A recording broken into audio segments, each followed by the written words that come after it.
నమస్తే, welcome to our channel. ప్రస్తుతం మనతో లలిత ఉపాసకులు, వాస్తు జ్యోతిష్య పండితులు నానాజీ పట్నాయక్ గారు ఉన్నారు. వారితో మాట్లాడదాం.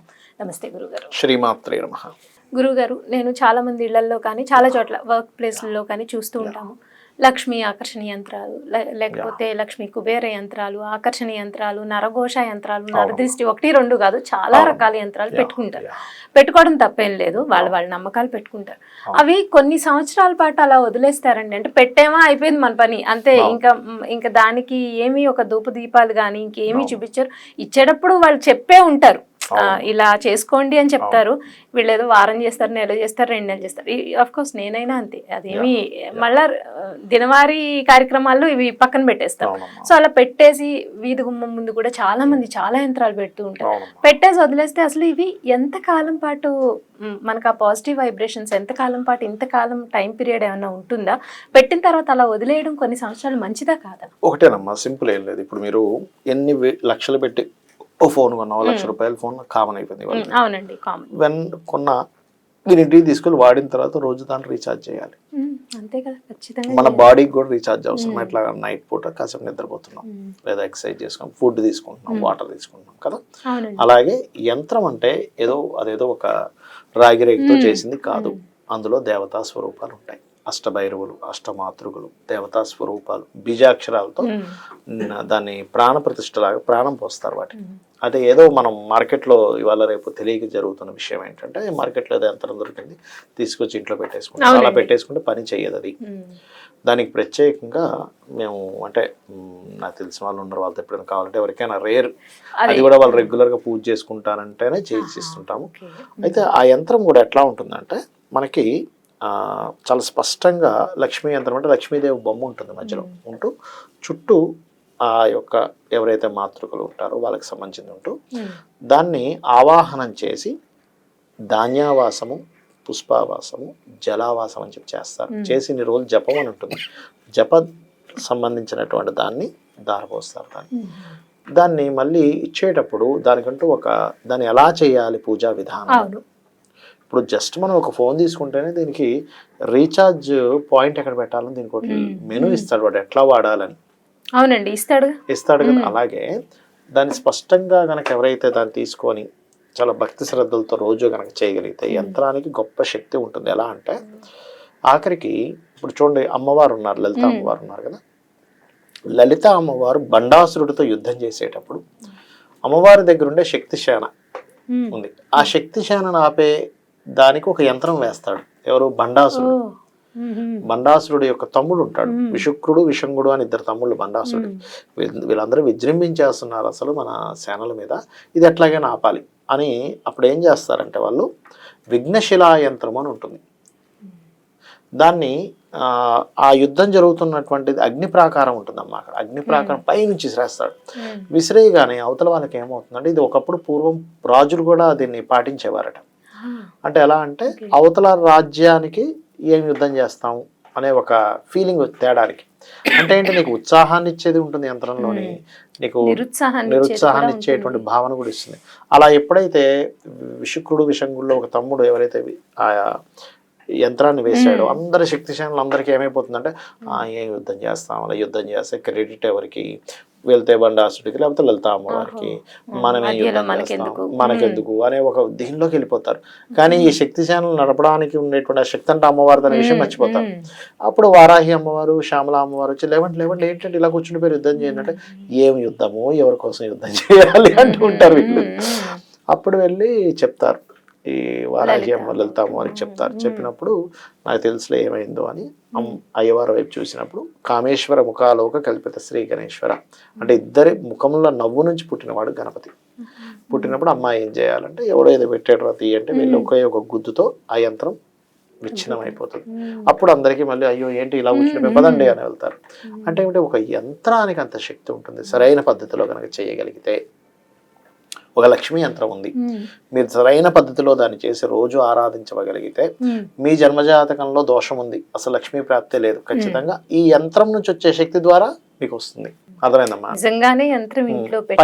పనిచేస్తుంది. అలాగే ఒక ఇల్లు కడుతున్నాం, దానికి మత్స్య యంత్రము అంటారు. మత్స్య యంత్రం వల్ల ఏమిటి బెనిఫిట్ అంటే, మనకి ఇంట్లో వాస్తు దోషం ఏదైనా ఏర్పడింది, మనకు తెలుసో తెలియక ఏదో చేస్తున్నాం, ఆ వాస్తు దోషాలు తీస్తుంది మత్స్య యంత్రం. మత్స్య యంత్రాలు ఇప్పుడు రెండు రకాలు ఉంటాయి. రోజు నిత్య దేవతారాధన చేసే కొన్ని ఉంటాయి. ఇప్పుడు శంకుస్థాపన చేస్తున్నాము, భూమి లోపల చేస్తారు. లేదా కొంతమంది అపార్ట్మెంట్ అనుకోండి, అప్పుడు గోడ లోపల పెడతారు ఈశాన్యంలో. ఆ రకంగా దానికి ఇన్ని సంవత్సరాలు ఉంటుంది. కొన్నిటికి ఎట్లా అంటే ఇప్పుడు యంత్రాలు, ఈ యంత్రం ఎట్లా ఉంటుందో ఈ లాకెట్ వేసుకునేది కూడా దానికి కూడా శక్తిని చేకూర్చి వేస్తారు. అది 1 సంవత్సరంన్నర పనిచేస్తుంది. వీళ్ళు చేసే శక్తిని బట్టి ఇప్పుడు యంత్రం గనక అంటే మీరు రోజు అన్ని సంవత్సరాలు పనిచేసినప్పటికీ రోజు దానికి చేయాలి మీరు. ఈ లాకెట్కి అయితే 1 సంవత్సరంన్నర తర్వాత మళ్ళీ తీసి దాన్ని మీరు పూజ దాంట్లో పెట్టి మళ్ళీ చేసినట్లయితే ఇంకో 1 సంవత్సరంన్నర పనిచేస్తూ ఉంటుంది. ఆ రకంగా అయితే ఇవి ఏమవుతాయంటే మీరు ఫోన్కి ఎలా అయితే రీఛార్జ్ ఎలా చేసుకుంటారు అలా. ఇప్పుడు ఇందులో యంత్రాల్లో ఇంకొక యంత్రం ఏంటంటే పర్టికులర్గా నవగ్రహ దోష నివారణ యంత్రం అని ఉంటుంది. మధ్యలో రుద్రున్నది పెట్టి చేస్తారనమాట ఆ యంత్రం. అది కూడా చేసుకున్నట్లయితే వీళ్ళకి ఎటువంటి గ్రహ దోషాలు ఉన్నా సరే తొలగిపోవడము. కాకపోతే రోజు మీరు పూజ చేయాలి. ఏదో పెట్టేసి మీరు ఇందాక అన్నట్టుగా ఏదో పెట్టేసామండి, అది ఎట్లా సాధ్యం? అసలు మీరు ఫోన్ కొనుక్కున్నారు, రీఛార్జ్ పెట్టకపోతే ఎట్లా? పని చేయట్లేదు అంటే ఎట్లా పని చేస్తుంది? పని చేయదు, న్యాచురల్లీ పని చేయదు. ఇంకా అది దానికి రీఛార్జ్ ఎట్లా చేస్తున్నామో ఖచ్చితంగా దానికి ఛార్జ్ అవుతూ ఉండాలి. పెద్ద పెద్ద ఆలయాల్లో కూడా అమ్మవారికి అయ్యవారికి అక్కడ ఉండే దేవాలయాల్లో మీరు నిత్య పూజాది కార్యక్రమాలు ఆగిపోతే దైవీ కళల నుంచి వెళ్ళిపోతాయి. అక్కడ ఉండవు, అందట్లేదు, అక్కడ అందాల్సింది అక్కడ ఉండదమ్మా, వెళ్ళిపోతుంది. అలాగే ఇంట్లో యంత్రానికి కూడా మీరు నిత్యము చేస్తేనే దానికి, లేకపోతే అక్కడ ఎందుకు ఉంటుంది చెప్పండి? అక్కడ పూజలు అందుకుంటుంది అనుకోండి, అక్కడ ఉంటుంది ఆ శక్తి. ఏమీ అందుకోవట్లేదు, ఎందుకుంటుంది చెప్పండి? అందుకే చూడండి కొన్ని ఇళ్లలో నిత్య పూజ చేసేటప్పుడు వాళ్ళ ఇంట్లో ఎంటర్ అవ్వగానే ఒక ఫీలింగ్ వస్తుంది చూడండి, ఇంట్లో పాజిటివ్నెస్ ఏదో ఉందండి, ఉందండి మీ ఇల్లు అంటారు. అదే ఇల్లుని మీరు ఉదాహరణకి ఒక వారం 10 రోజులు ఏదో ఊరు వెళ్ళాం, తలుపులు తెరిచి ఉంటుందమ్మా ఇంట్లో. అవునండి, మన ఇల్లు కూడా మనకి తలుపులు ఎలాగుంటుందంటే కారణం ఏమిటి? అంతకాలము మీరు ఇంట్లో ఎటువంటి దైవ కార్యము చేయలేదు కాబట్టి ఇంట్లో ఉండే ఎనర్జీయే తగ్గిపోయింది. అలాంటప్పుడు యంత్రంలో ఉండే ఎనర్జీ ఎందుకు తగ్గకుండా ఉంటుంది? తగ్గిపోతుంది. చాలా గొప్ప విషయం చెప్పారు. కాబట్టి ఖచ్చితంగా చేయాలి. చేస్తూ ఎంతో భక్తి శ్రద్ధలతో, ఎందుకంటే యంత్రానికి పవర్ ఎక్కువగా ఉంటుంది. మీరు పటం కంటే కూడా ఒక యంత్రం ఎన్ని సంవత్సరాల వరకు ఆ పవర్ ఉంటుంది? మీరు చేస్తున్నంత కాలం ఉంటుంది, పూజ చేస్తున్నంత కాలం ఉంటుంది. కాకపోతే యంత్రం చేసి ఇచ్చే వ్యక్తి కరెక్ట్ గా చేసి ఇవ్వగలగాలి. ఇప్పుడు అక్కడ ఉండేటువంటి దేవతల్ని పర్ఫెక్ట్ గా పెట్టగలగాలి.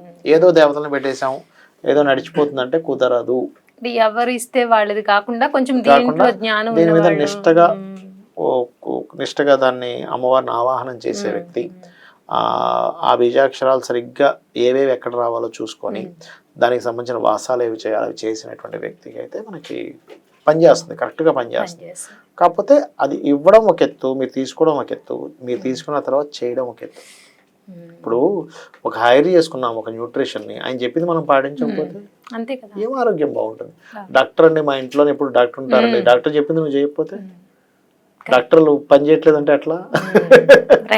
రోజు చేయాలి, రోజు చేస్తే యంత్రం పనిచేస్తుంది, ఖచ్చితంగా పనిచేస్తుంది యంత్రం. అయితే గురుగారు చాలా మంది ఏం చేస్తారంటే యంత్రాలు తీసేసిన తర్వాత చెట్ల దగ్గర లేకపోతే గుడుల దగ్గర ఏవో పాడైపోయిన అలా పాడేస్తూ ఉంటారు.